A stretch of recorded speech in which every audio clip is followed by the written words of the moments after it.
Taurai. Ini ndini ndinoitwa Mai Chikwira. Amuti ini ndini, nongoti ndini. Ndinoitwa Mai Chikwira. Aiwa, nongoti ndini Mai Chikwira. Ndini Mai Chikwira. Ovasti 1 kereke. Mai Vangeri Mai Dziso. Neno ndinazvo zvekupupura. Ndoda kutenda Mwari. Hamuna muvhangeri here pachikereke penyu? Mastawa achiri kundivhiringa. Muri mutsva. Totenda. Zvakanaka. Ndoda kutenda Mwari. Ndini ndakataura nepicture yako mhasha yeAfrica maererano nemurandarume wangu anga aenda. Ndakasiyiwa nemurume wangu mimba yangu ine 3 months. Ndobva ndagara ndaifamba. Ndiri pakati pekufamba ndaiti kuda pamwe ndikafamba murandarume wangu anga auye. Murume wangu haana kukwanisa kuuya. Ndakagara ndiri pamba pehanzvadzi yangu. Pakauyawo mai vangu vachifamba vachipa vanhu mapicture.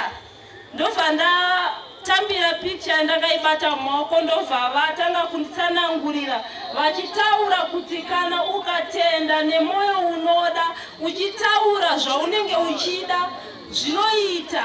Pakati papo ndakagara ndiri pakati pevamwe ndakabvunza ndikati ndinotaura sei? Zvikanzi munotaura zvinenge zviri pakati pemwoyo wenyu.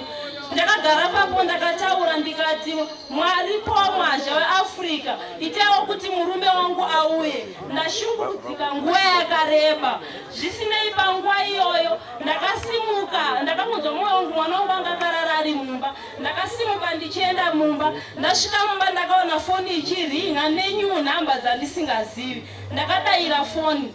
Ndobva ndabvunza ndikati ndiani? Zvikanzi ndini asi hamuchandizivi here? Ndikati handisuziva kuti ndini ani because nhamba idzi inyowani. Zvikanzi ndini baba Ashanti. Ndakaratidza kubatikana panguva iyoyo maererano nenguva yanga yareba. Asi zvisinei ndakadzosa mwoyo wangu ndikataura navo. Vandadzokera kumba kwakwina mai guru wangu vandasvika vandavaudza. Ndikati mai guru ndafonerwa nemurume wangu asi ati ndiri kuuya monditambirawo pamubhanzi.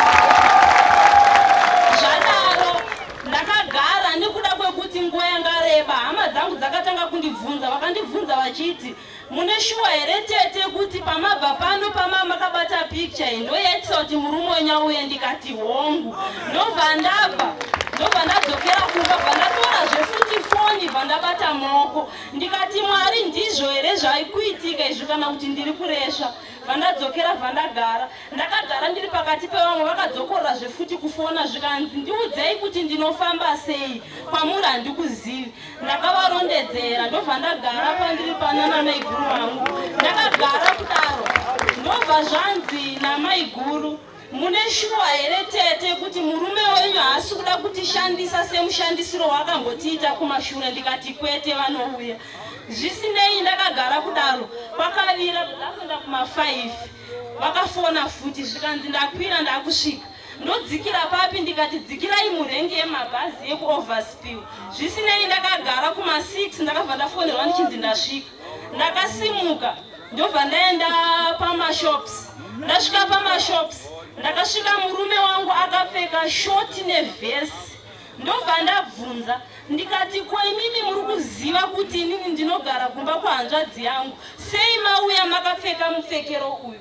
Zvikanzi handisi kutoziva kuti chii chaitika. Ndatosiya vamwe vachienda kunhamo dzehanzvadzi vamama. Ndangosimuka handina kana kuoneka. Ndobva ndabva ipapo ndakati